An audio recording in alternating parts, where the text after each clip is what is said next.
के बाद ना घंटी बजा देना, ताकि मैं जब भी कोई नया वीडियो अपलोड करूं तो तुम्हारी फोन की भी घंटी बजे। लकी शालिनी को लेकर बाहर आया तो शालिनी ने उसे चूम लिया था, लेकिन लकी ने उसे तुरंत अपने से दूर किया और दमकल की गाड़ी के बारे में पूछने लगा। तभी कनिष्का ने उसे बताया कि वो जल्दबाजी में अपनी बहन को उसी बिल्डिंग में भूल गई थी। उसे बचाने के लिए कोई जाने को राजी नहीं था, इसलिए आखिरकार लकी ही उसे बचाने के लिए चला गया। लेकिन उसके जाते ही तीसरे मंजिल पर एक बड़ा धमाका हुआ और शालिनी को लगा कि लकी खत्म हो गया। ऐसे में उसने कनिष्का का गला पकड़ लिया। वो कनिष्का को बुरी बुरी गालियां दे रही थी और उसे पीटे जा रही थी। कनिष्का अपने आप को उससे छुड़वाने की कोशिश कर रही थी, लेकिन शालिनी उसे इतनी आसानी से कैसे छोड़ सकती थी। उसकी वजह से लकी इस मुसीबत में पड़ गया था। पहले ही शालिनी के ऊपर लकी के बहुत सारे एहसान थे और ऐसे में अगर वो उसकी वजह से मारा जाता तो शालिनी कभी अपने आप को माफ नहीं कर पाती। वो पागल सी हो गई थी। जो लोग कनिष्का को छुड़वाने के लिए आ रहे थे, शालिनी उन्हें भी मार मार कर दूर भगा रही थी। ऐसे में कोई भी उसके पास आने के बारे में सोच तक नहीं रहा था। तभी अचानक से उसे एक आदमी की चिल्लाने की आवाज आई, कोई आ रहा है, कोई बाहर आ रहा है। ये एक सिक्योरिटी गार्ड की आवाज थी। वो बहुत उत्साह से बिल्डिंग की तरफ देखते हुए चिल्ला रहा था। उसके हाथ में एक फ्लैश लाइट थी। उसने उस दरवाजे की दिशा में उसे मोड़ रखा था। लोग उस आदमी को देख रहे थे। शालिनी और कनिष्का भी उस दिशा में देखने लगे। धुएं में से एक परछाई बाहर आती हुई नजर आ रही थी। वो आदमी की परछाई थी और उसके हाथ में एक लड़की थी। भले ही लकी कितना बड़ा लड़ाका क्यों ना था, लेकिन फिर भी आदमी से लड़ना एक बात थी और आग से लड़ना दूसरी। उसके लिए उस लड़की को अपने हाथों से उठाकर बाहर ला पाना सच में बहुत मुश्किल बात थी। लेकिन लोगों ने जैसे ही उस चमत्कार को देखा तो उनकी आंखें खुली की खुली रह गई। हर कोई खुशी के मारे चिल्लाए जा रहा था, लकी, लकी। शालिनी ने कनिष्का के बालों को छोड़ा और चिल्लाते हुए लकी की दिशा में भागने लगी। अब उसकी आवाज पहले की तरह ठीक हो गई थी। वो लकी का नाम जपते हुए उसके पास आ गई और सीधा उसे गले से लगा लिया। थोड़ी देर बाद वो लोग एक हॉस्पिटल में आ चुके थे। लकी ने कनिष्का की बहन को बचा लिया था और इलाज के बाद अब उसकी हालत काफी ठीक नजर आ रही थी। लेकिन फिर भी डॉक्टर उसे अभी छुट्टी नहीं देने वाले थे, क्योंकि बहुत सारा धुआं उसके फेफड़े में भर गया था। लकी खुद भी वहां हॉस्पिटल में था। उसे ज्यादा चोट नहीं आई थी और वो प्राइमरी ट्रीटमेंट के बाद में ठीक हो गया था। लेकिन कनिष्का की बहन की तरह शालिनी को भी एडमिट करना पड़ा।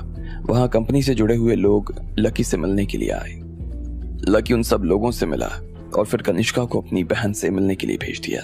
इसके बाद लकी खुद शालिनी से मिलने के लिए आ गया।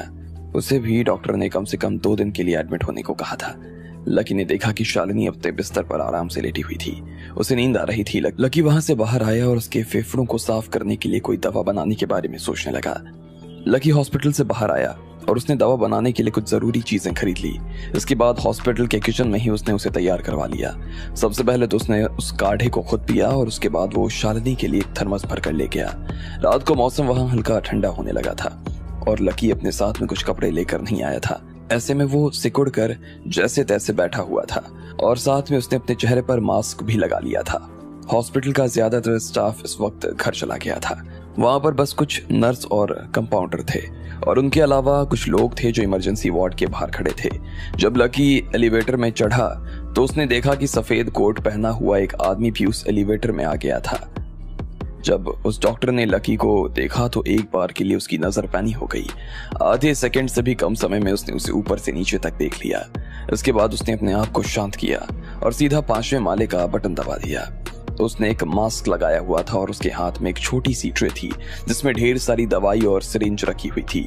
वो भी अपनी ड्यूटी पर था। इधर लकी ने भी जब उस डॉक्टर को देखा तो उसकी नजर भी पैनी हो गई। उसने देखा कि डॉक्टर के हाथ ना सिर्फ कांप रहे थे, बल्कि उसकी हथेली पर भी पसीना आ रहा था। लकी ने ध्यान से देखा तो पाया कि उसकी हथेली पर बहुत सारे घाव भी थे। हालांकि वो सारे भर चुके थे, लेकिन फिर भी उसके निशान रह गए थे।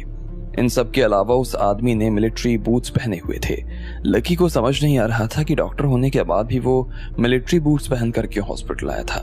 जब लकी ने उसे ध्यान से देखा कि इतने में उस डॉक्टर को खांसी आ गई। उसने अपना मास्क हटाया और खांस कर अपना गला साफ कर लिया और फिर मास्क लगा लिया। अगर वो मास्क नहीं हटाता तो ठीक ही था, क्योंकि लकी ने जब उसे बिना मास्क के देखा तो हैरान हो गया। भले ही उसने उसे एलिवेटर के रिसेप्शन में देखा था, लेकिन फिर भी वो आदमी को पहचान गया। ऐसा कैसे हो सकता है? ऐसा कैसे हो सकता है? लकी अपने आप से यह सवाल कर रहा था। उसकी आंखों में उसकी हैरानी साफ नजर आ रही थी। अगर लकी ने उसे सच में अपनी आंखों से नहीं देखा होता और कोई और आकर उसे उसके बारे में बताता तो वो कभी विश्वास ही नहीं कर पाता। जैसे ही लकी अपनी मुट्ठी भींचने ही वाला था कि इतने में लिफ्ट का दरवाजा खुल गया। वो 5वें फ्लोर पर आ चुकी थी। डॉक्टर ने भी फिर से मास्क लगाया और अपनी ट्रे लेकर वहां से बाहर आ गया। उसके पैरों के निशान 5वें माले के गलियारों में गूंज रहे थे। लकी उसके पीछे नहीं गया और सीधा 6ठे माले पर जाने के लिए रवाना हो गया।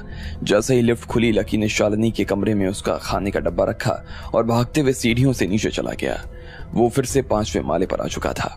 इस वक्त वो डॉक्टर उसे जो लिफ्ट में मिला था वो कॉरिडोर के आखिर तक पहुंच गया था।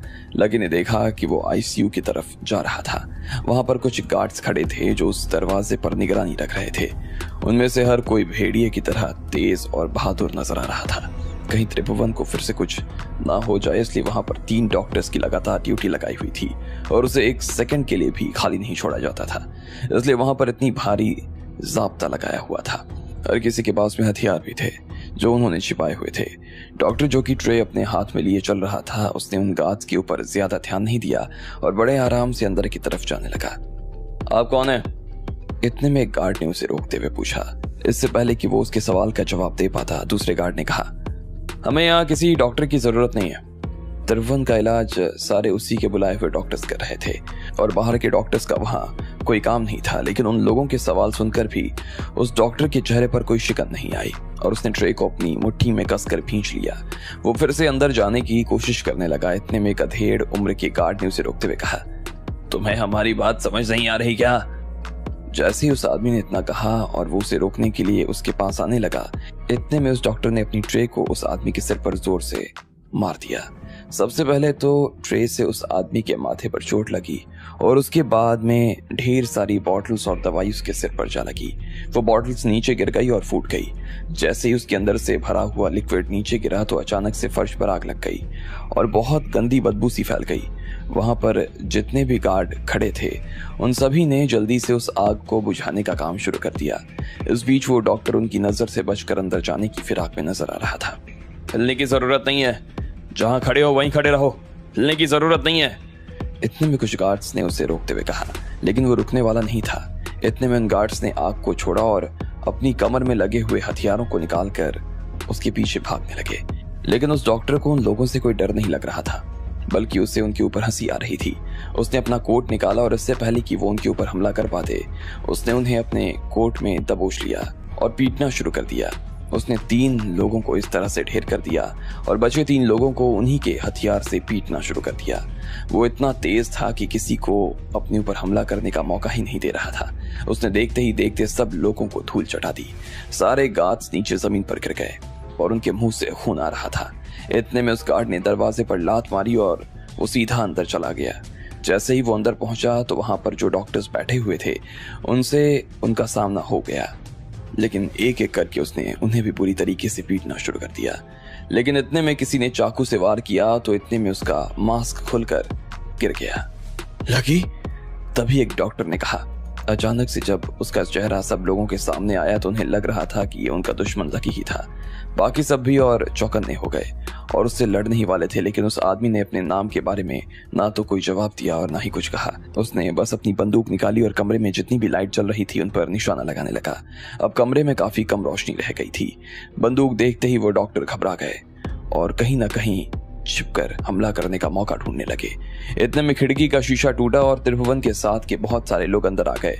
उन्होंने उसके ऊपर गोलियां चलानी शुरू कर दी, लेकिन इतने सारे लोगों के बीच से भी वो आदमी भागकर कहां गायब हो गया उन्हें पता ही नहीं चला। इतने में जैसे ही उन्होंने लाइट जलाई तो देखा कि त्रिभुवन का किसी ने गला काट दिया था। उसकी गर्दन पर एक बड़ा सा घाव हो गया और पूरे शरीर पर खून के निशान नजर आ रहे थे। जब उन सब लोगों ने अपनी आंखों के सामने त्रिभुवन की लाश देखी तो उनका दिमाग खराब हो गया। सब लोग जहां खड़े थे वहीं पर जम गए थे और कोई भी हिलने का नाम ही नहीं ले रहा था। हर किसी को बहुत डर लग रहा था। त्रिभुवन के मारे जाने पर उन्हें ऐसा लग रहा था जैसे उनकी खुद की मौत हो गई थी। सर को बता दो कि उनके बेटे की मौत हो गई है। इतने में एक सीनियर डॉक्टर ने कहा। आज की रात उनमें से किसी को भी नींद नहीं आने वाली थी। करतार सिंह की मौत के बाद वो लोग वैसे भी परेशान थे और अब जो करतार की जगह लेने वाला था उसको भी मार दिया गया था। उधर जब त्रिभुवन के कमरे में ये सब हो रहा था तो इधर वो डॉक्टर भागने की कोशिश कर रहा था। वो बिना किसी का ध्यान अपनी तरफ खींचे हॉस्पिटल के गलियारों से बाहर आ गया और कैमरे की नजर में ना आ पाए इसलिए वो दीवार से कूद कर जाने ही वाला था। जैसे ही वो कूदने के लिए चढ़ने वाला था कि इतने में किसी ने उसकी टांग पकड़कर उसे नीचे खींच दिया। उसने घूमकर जैसे ही उस आदमी की तरफ देखा तो पाया वो और कोई नहीं बल्कि लकी था। लकी उसके सामने देखकर मुस्कुरा रहा था। नमस्ते नमस्ते, मैं भी लकी हूँ। लकी ने उसके सामने हाथ जोड़ते हुए कहा। तुम लकी हो? जैसे उस डॉक्टर ने लकी का नाम सुना तो उसका मुंह खुला का खुला रह गया। उसकी आंखें बड़ी बड़ी हो गई थी। अब आगे क्या होने वाला था? आखिर कौन था वो आदमी जो भागने की कोशिश कर रहा था और क्यों मारा था उसने त्रिभुवन को? आपको क्या लगता है, क्या होंगे इन सभी सवालों के जवाब? कमेंट बॉक्स में कमेंट करके हमें जरूर बताएं। और सभी सवालों के जवाब को जानने के लिए सुनते रहिए इंस्टा मिलियनेयर सिर्फ पॉकेट एफएम पर।